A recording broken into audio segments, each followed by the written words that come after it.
When we're growing up, we tend to be pretty credulous. We just believe almost anything that people tell us, especially authorities and adults and textbooks and politicians and television, YouTube, the internet. I mean, there's just this sort of sea of information coming at us. And how can you tell the difference between, it's right or it's wrong? How do you know?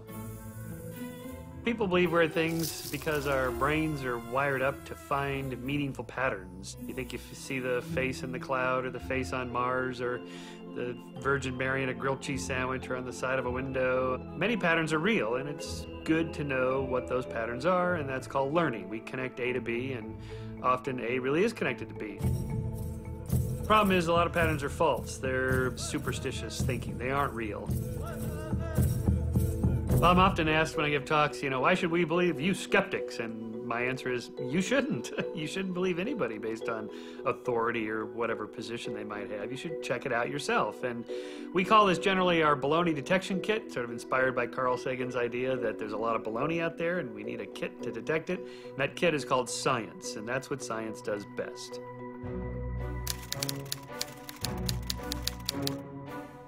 So the first of our baloney detection questions you should always ask when you hear somebody make a claim is, how reliable is the source of the claim? You do expect some errors to creep into data, of course, but the errors should be scattershot. They're random.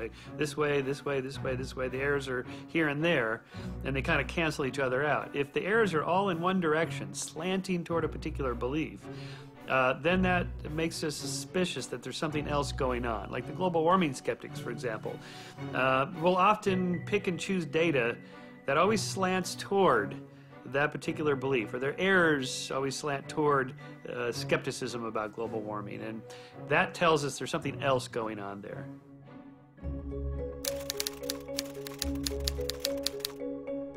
So a second question to ask is, does the source often make similar type claims? For example, New Age people, the people that believe in spirituality and ghosts and haunted houses and UFOs and all this, they believe the whole thing. They tend to be more susceptible to magical thinking, or maybe they're heretics just for the sake of heresy. Rather than following the data to see if that is a heretical idea that's going to overturn the mainstream, maybe. Usually that doesn't happen, though. The point here is you want to have a mind open enough to accept radical new ideas, but not so open that your brains fall out.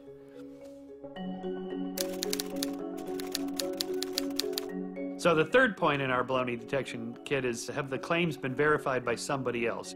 You make a bold claim, somebody else has to be able to go out and test it. So the classic case study on this is 1989 cold fusion claim. Pons and Fleischmann hold a press conference. They announce, look, we can produce fusion in a jar on a desktop. This will solve our energy crisis. This will be energy too cheap to meter. This will change the world. Everybody was all excited. It was in the headlines, front page news, the whole thing. Until people went out and tried to replicate their experiment and nobody could do it. So that told us right away, okay, there's something else going on here. It's a byproduct or an artifact.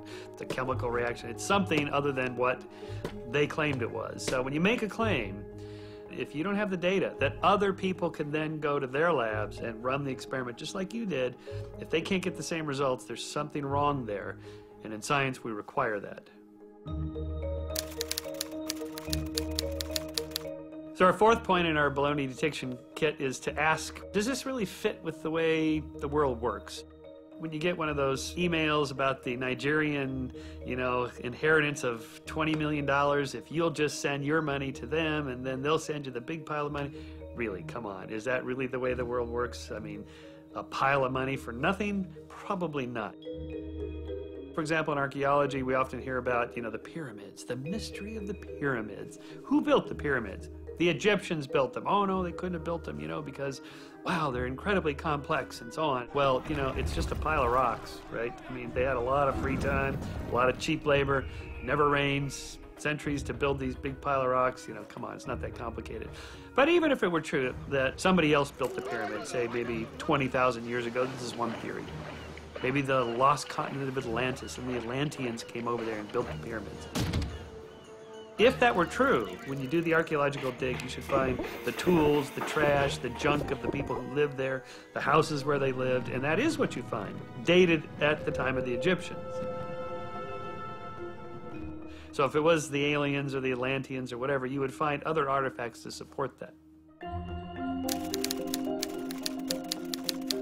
So our fifth question you always want to ask, has anyone tried to falsify this or disprove the claim?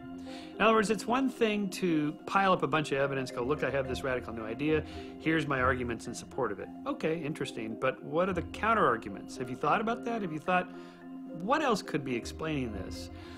Because if you don't do it, somebody else will, usually with great glee, in a published public forum. You really have to kind of think about what your critics would say, not because you care about your critics, but because they may find something you're not thinking of. So you got to think along those lines. Try to disprove your claim.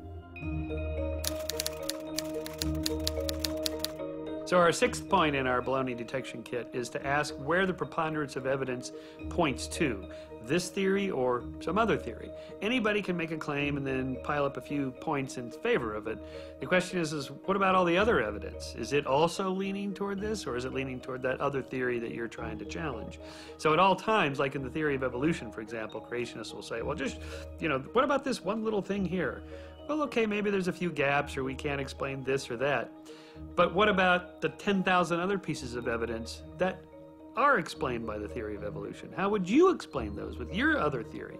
In a way, science is a little bit like solving a crime. The guy never confesses, right? So you have to piece together the evidence that's available. And is it this guy, or is it that guy, or did this happen or that happen? And the way criminologists work is they try to kind of look at the massive data and go, you know what? It's all kind of pointing that guy did it.